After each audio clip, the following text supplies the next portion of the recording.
Welcome to Hunter's War, a podcast about the intersection of geopolitics, war, and society. I'm your host, Hunter. Today's conversation is with Damon Golriz, a strategic Iran analyst at the Hague Institute for Geopolitics in the Netherlands. He knows the Islamic Republic well, having lived there as a child before he fled as a political refugee. In today's conversation, we will talk about the Israeli and since this morning, U.S. strikes on Iran, what that means for the survival of the regime, and although impossible to know, what the potential responses are and what could come next. As always, my email is hunter@hunterswar.com. Let's talk to Damon.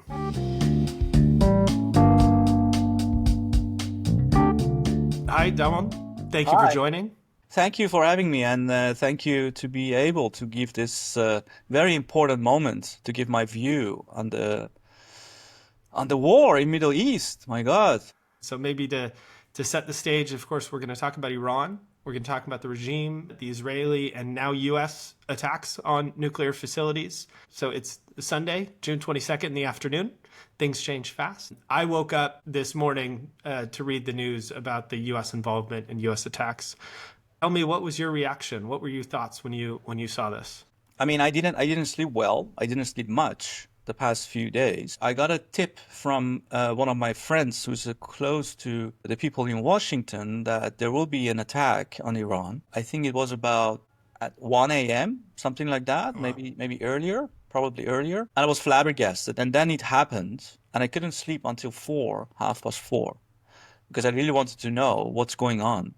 And I woke up at 9 again because I had interviews with Persian radios and Dutch outlets. To be honest, it's the second time I'm surprised that Trump gave a go to a scenario probably managed and orchestrated by Bibi Netanyahu. I think basically there is no strategy and there is no plan as far as I can see. And I think it's a very personal thing, basically. I think what Netanyahu did is probably the greatest political seduction of our time, with far-reaching consequences for the world.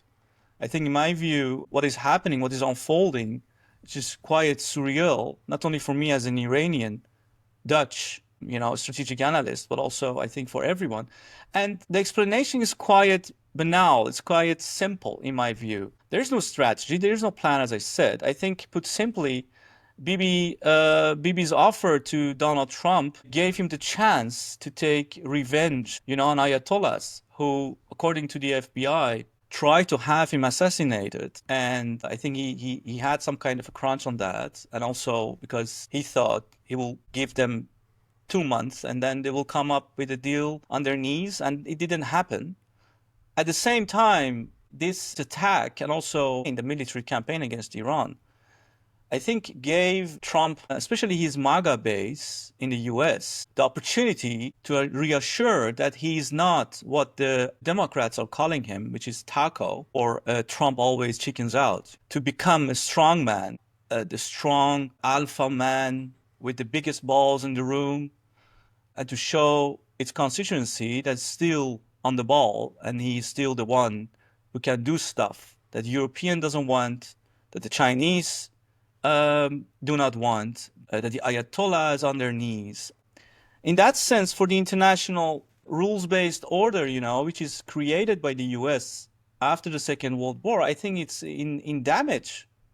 Probably this is going to be a very consequential event unfolding. And then I read this report on Radio Free Europe, Persian section, that apparently the Pentagon had signaled the Iranians before the attack last night. Oh, wow. And yeah, and according to this source, Iranians have removed or basically moved the 60% unreached uranium and probably some of the advanced centrifuges from Fordow under the mountain to another safe place. So to be honest, I don't even know what is the objective. If the objective was to destroy Iranian capability to build a bomb, which is the 3 nuclear enrichment sites, I mean the buildings, etc., I can understand. You cannot bomb the knowledge and the know-how. And also now the stockpile of enriched uranium being moved to another place, it's not very difficult to make a bomb. The Chinese, they did it in the 1970s by a very limited number of centrifuges, which were not so advanced as the most advanced centrifuges of the Iranians, in a very small place. You need 40 kilogram, about 42 kilogram of 60% uranium, enriched uranium, with a casket of something like less than 200 centrifuges. That means it's quite a small place. It's like a garage. You can make the first bomb in 15 days. So I don't see the objectives being fulfilled. I don't see the strategy here. I think it's basically quite simple, as I said. I think it's the brilliant way of how Netanyahu dragged the US and Trump in this war. And now we are where we are. And I think this is just the beginning, to be honest. I think his call for Iran to surrender the Ayatollahs, I don't even understand what that means when the Houthis and the terrorist organizations in the region are destroyed, basically decimated. According to the Israelis, probably more than 50% of the missiles and the underground stockpiles of missiles are destroyed. According to the US administration, the nuclear sites are destroyed. So what do you want? They don't want regime change? What is the end goal? What is the end goal? Yeah. I don't know. I think it's very simple. He's just looking at his base, and then think, okay, I failed on many cases, Canada, Greenland, Gaza, Ukraine. And this is a way to show I'm strong. I do what I say.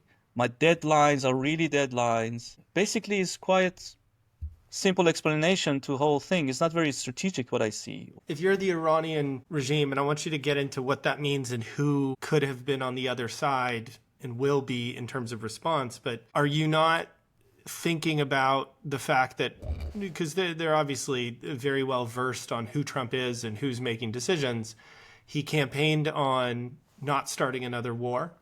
He has been, as you said, very flip-floppy taco in terms of his decision-making. So you can't trust and probably assume he's not going to do anything. And then you have the other side where Israel and what they're trying to achieve, because we've all seen the clips of Bibi saying that Iran will have a bomb in 6 months since 1995. Maybe help us understand who is the regime in terms of power in decision making? Who was doing the negotiation with the most recent Trump administration kind of interactions, and then who will be deciding the response as we look at the next days or weeks in terms of an Iranian response? Yeah, this is a regime which is a result of a revolution in 1979, in which there was a coalition between the Marxist Leninist activists back then. And in the context of that time, in the 70s, after the 1962 uprising in Europe, we have to put ourselves in that context. In times of the Cold War, there was a coalition between them, somehow you could say, and the Islamists, basically led by Khomeini.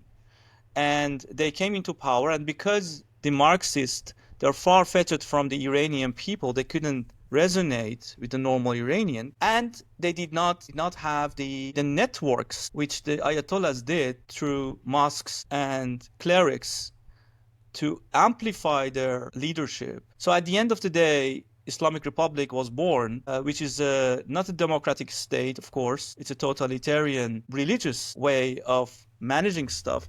It's basically a reaction, a negative reaction to what happened in 1906 in Iran, which was the constitutional revolution that made Iran, on paper, Iran was a nation state in terms of civilization, but in terms of the modern world, put Iran back on the map as a nation state by the Reza Shah and Mohammad Reza Shah. This was a reaction from the clerics who lost the battle in 1906, and they won the battle in 1979. So this regime was born, and basically Islamic Republic from the beginning, of course, because of the events that unfolded and the mistakes the West made, basically you could say it is based on three main strategic pillars. One is Islamic and being anti, let's say, patriotistic Iranian voice, wanting to go back to the tradition of the Islamic rulers and Islamic context. And the symbolic,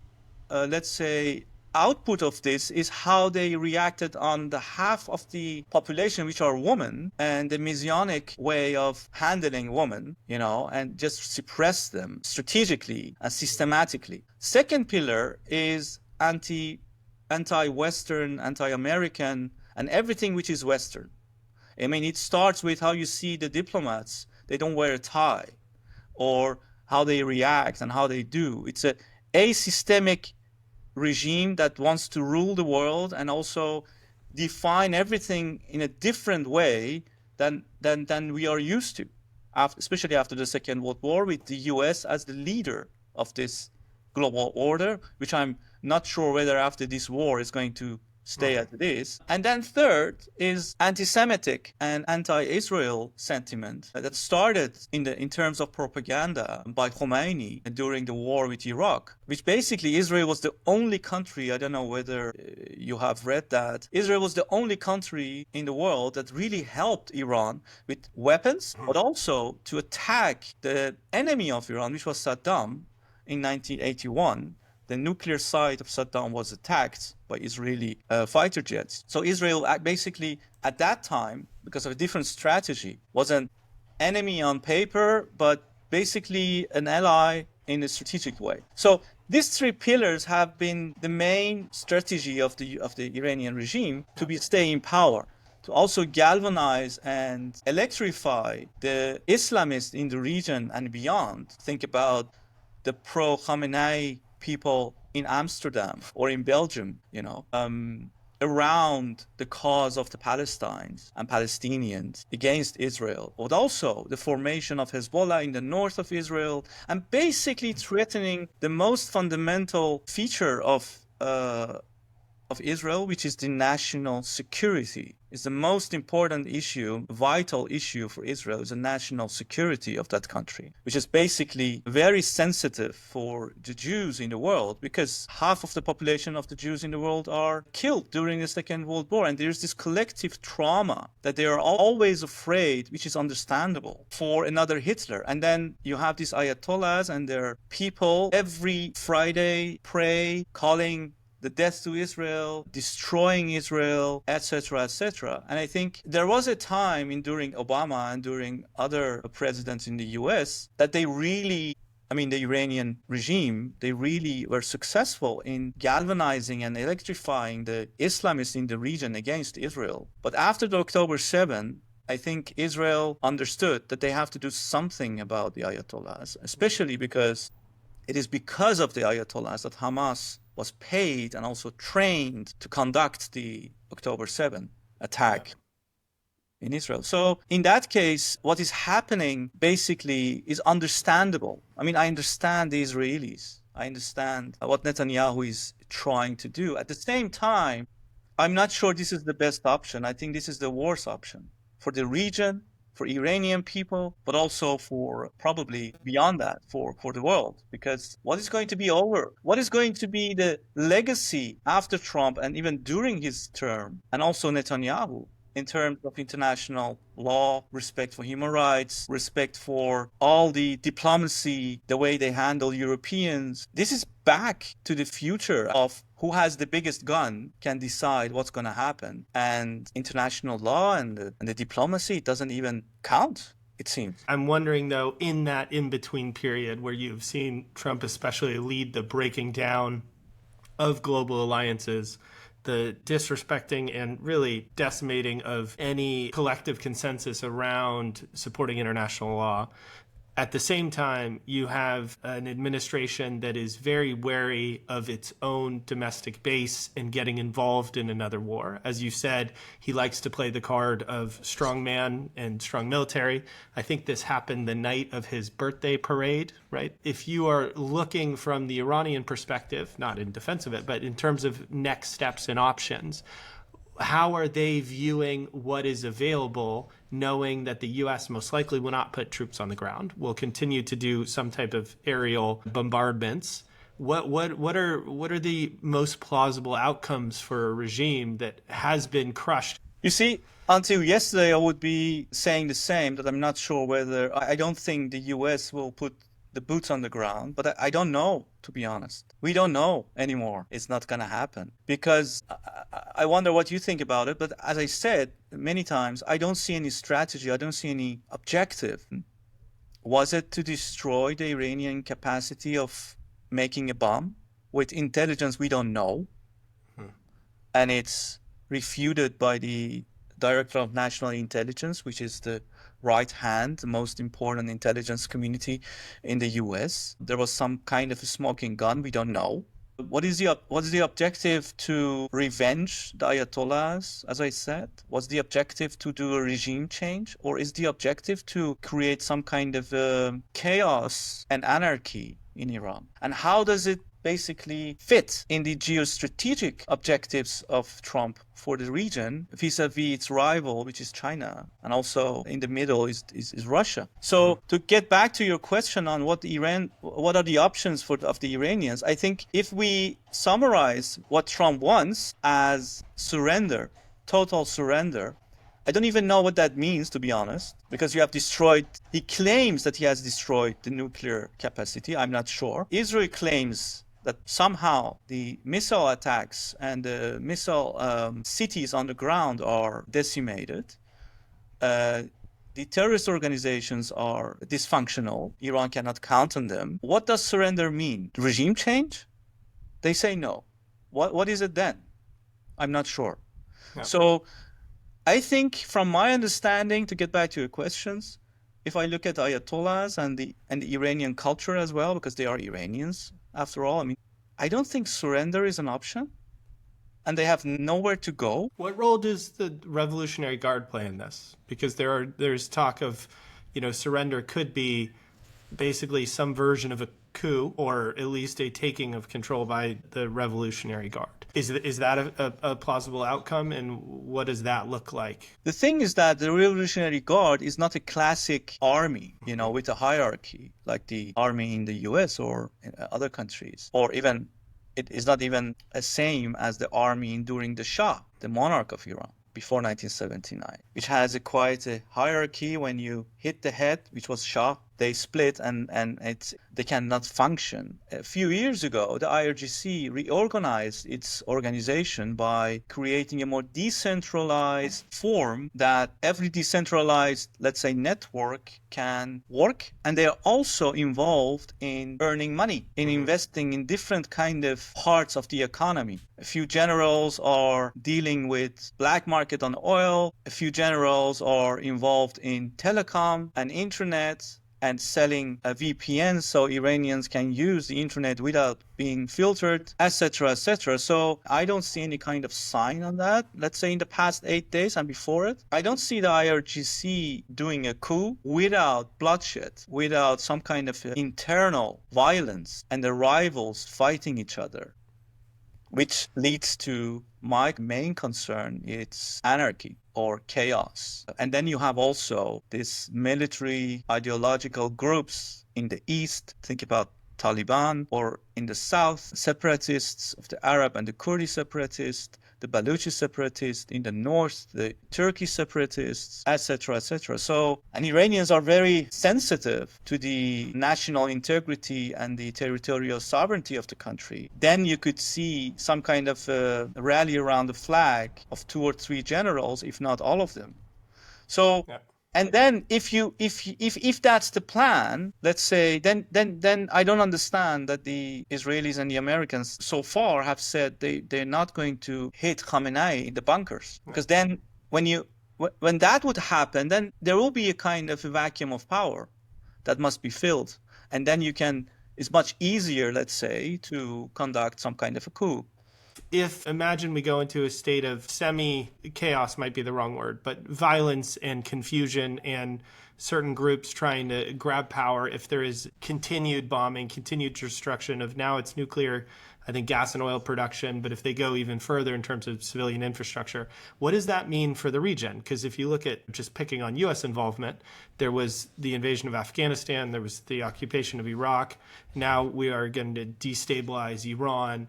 What does that mean for those neighbors as well as others nearby, the region at whole? What are leaders in other countries, and you don't obviously have to represent them, but what are they thinking about, and what are the worries? I think the next few hours and probably next few 48 hours, 2 days from now, we'll decide what's going to happen, what's going to be unfold because of the reaction of Iranians. Are they going to react as they have promised, which means we will hit, and they have enough still, even now, missiles and drones. We will hit the 50,000 American troops in the region, which means hitting the Persian Gulf states, but also maybe trying to close the Strait of Hormuz, which is a suicide attack. It's going to be a kind of a suicide because there will be a reaction from the US and retaliation from Israelis and Americans. But the end goal, even then, a country 50 times the Netherlands, even then, to really change something on the ground, you need boots on the ground. Otherwise, it's going to be very difficult. Or the scenario you were explaining, which means a coup. In that case, I think probably establishing some kind of a stability, which means a total annihilation of the regime, is going to be probably the global objective, which means the Arab states, Israeli, Americans, even Europeans. I'm not sure about Chinese and the Russians. But the situation as it is now, let's say another scenario would be that Iran would do nothing, and that could be interpreted as surrender, would do nothing. If that happens, which is difficult to imagine, because if that happens, that means the regime is going to collapse. It will be an implosion for all those ideological hardcore Islamists being inside the regime, but also their interest and humiliation that they have to endure from Israel and the US. It's difficult to imagine such a scenario, but let's say that's going to happen. I think there will be a domestic bloodshed and repression, which many Iranians are afraid of. At the same time, I don't know whether you have seen Khamenei yesterday posting this very short video, or maybe reposting it, I'm not sure. Anyways, it was a new post on his X account in which he said, "We will not stop supporting Palestinians," which means basically we will not stop our enmity against Israel, which means that Israel has to finish the job. So to stay in power means, as the 3 pillars I told you, they have to strengthen those 3 pillars. Otherwise, the regime is going to fall down and have an implosion. Yeah. And in the region, it depends on how many missiles they have still to attack. The most, let's say, Machiavellian reaction would be to probably make this in such a chaos in the region, which means hitting the Arab states, especially the American bases in the Arab states, and create a retaliation from the US, which will, of course, have consequences on Iran and also on the regime, but it will not change the regime. Maybe quickly, too, and I know the hypotheticals are hard because we're just in a moment where so much is happening, but the 2 things that I'm thinking about, one, I want to talk about potentially Iraq and Shia groups in Iraq and what their influence or interest could be, but then also the scenario in which the Ayatollah says the survival of the regime is the ultimate priority.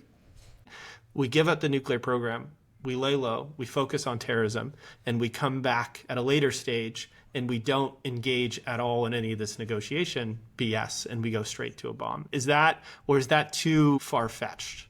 No, I don't think that's too far-fetched. I think also we could be surprised by Iran showing the middle finger to the world, especially the US and Israel, by probably doing a nuclear test, just to show you have done everything you wanted to, but you're nowhere. We won't. So that could also be an option. But it's right that the survival of the regime is the end goal. But the survival of the regime at the moment means the survival of Khamenei, because Khamenei is the regime. And this is another question I don't get, I ponder on and I don't understand for now, is if the objective was to destroy the regime, not even for a regime change, which needs something else, then targeting Khamenei should be the main goal, because that's the regime.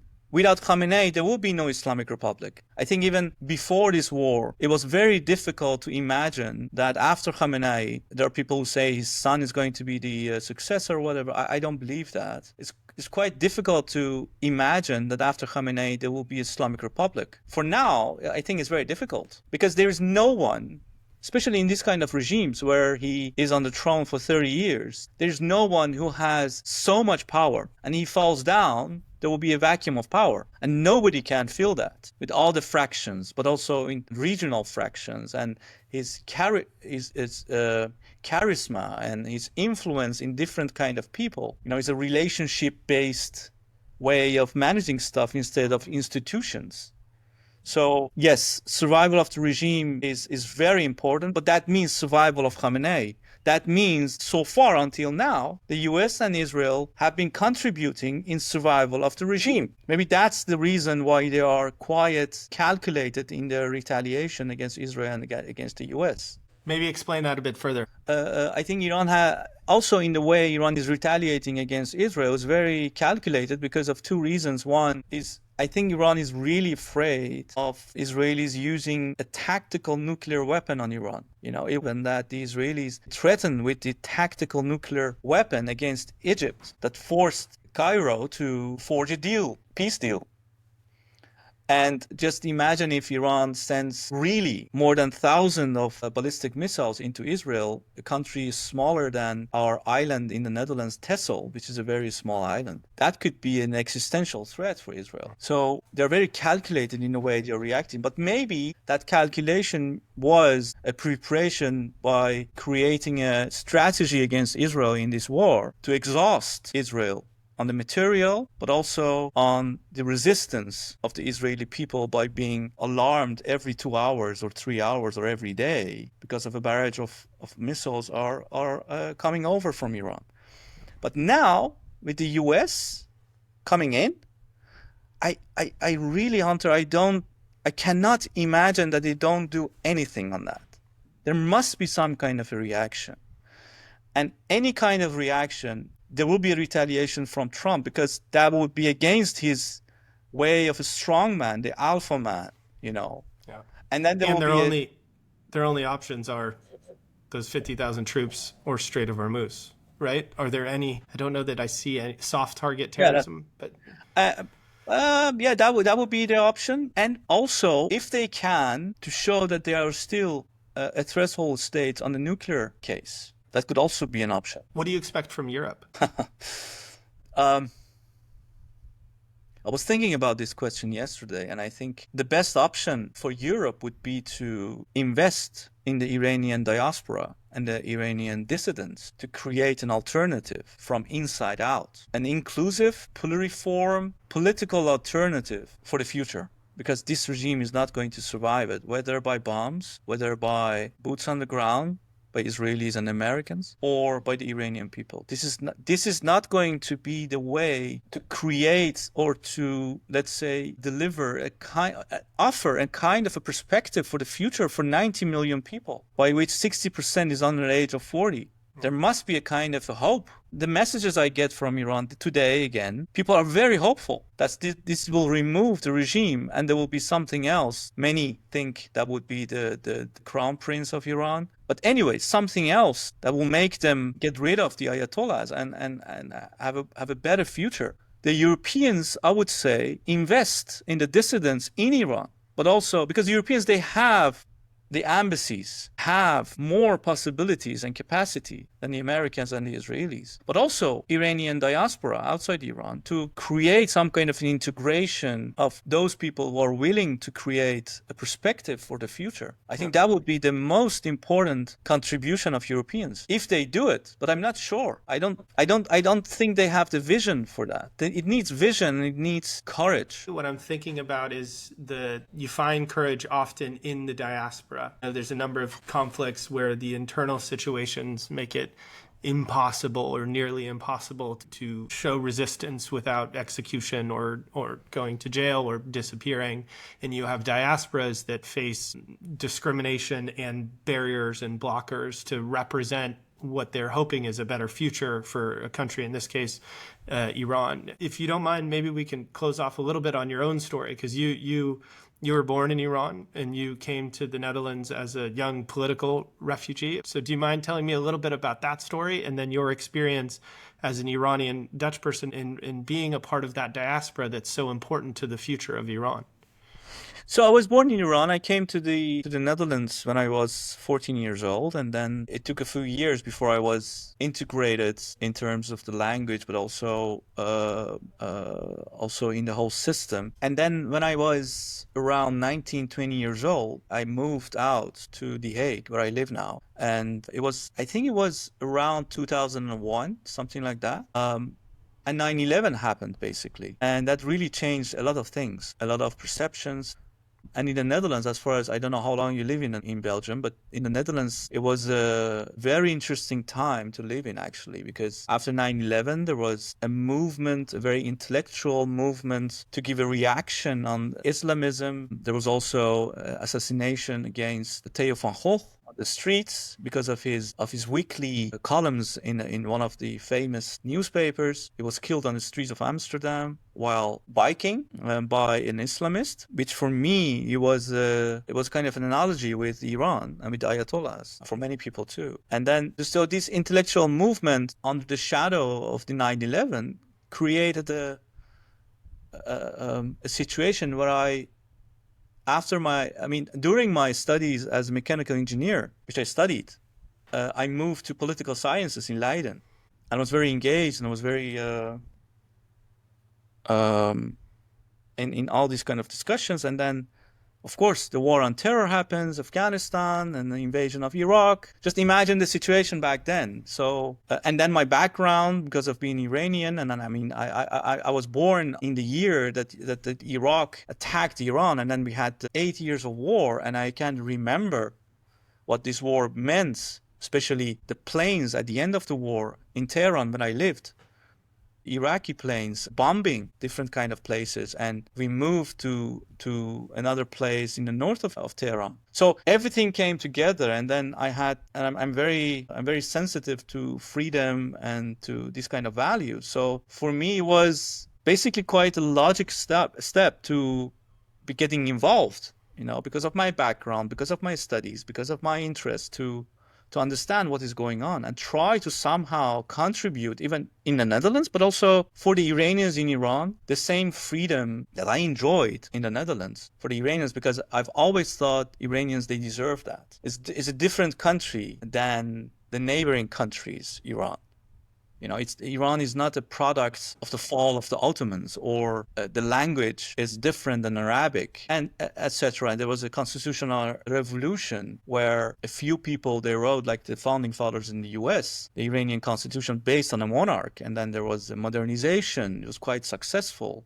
Iranian women, they had voting rights even earlier than Switzerland. All these kind of things, especially the story of Iran, which is the best story you could tell, poetry and history. Yeah. And it's quite difficult to get out of this kind of gravity, to be honest. I think it's the same difficulty when you are an American, or probably Italian because of the Roman Empire, or maybe Chinese because of the Chinese Empire. It's very difficult to get out of this gravity when you're interested. So I've never told these kind of stories in this way. It's the first time, to be honest. So that was the case. And it also creates something when you are part of that society and they are repressed every day, and you're living in freedom in the Netherlands. For me, at least, there is this sense that you have to do something about it. I speak with people, and sometimes in Iran, my friends, and they tell me, we have, I don't know, they are 35, 40, 45. Sometimes they complain that they have never felt what it meant and what it means to live in freedom. It's very basic, but it's quite difficult for us in Belgium or in Netherlands to think about it. But not to be forced to do this and to do that, to pray when you're at school, or to have to wear a hijab, or to just be free. So that's in a nutshell my story. Well, I appreciate you sharing. I think we're going to round it off, and the next few days and weeks will be very important. But as you just shown, there's hopefully a bright future for the people. There's 90 million people that want things to get better. So I appreciate you sharing, and thank you. We will follow along. Oh, I'm actually quite interested to know your take as an American. How does it feel? And I'm not pushing you to react on what's going on with Iran. I'm just in general. How is it? How does it feel? This kind of. It is. How does it feel? It's an interesting question in terms of, I look at it and I go, I fully disagree with the Trump administration and what they're doing.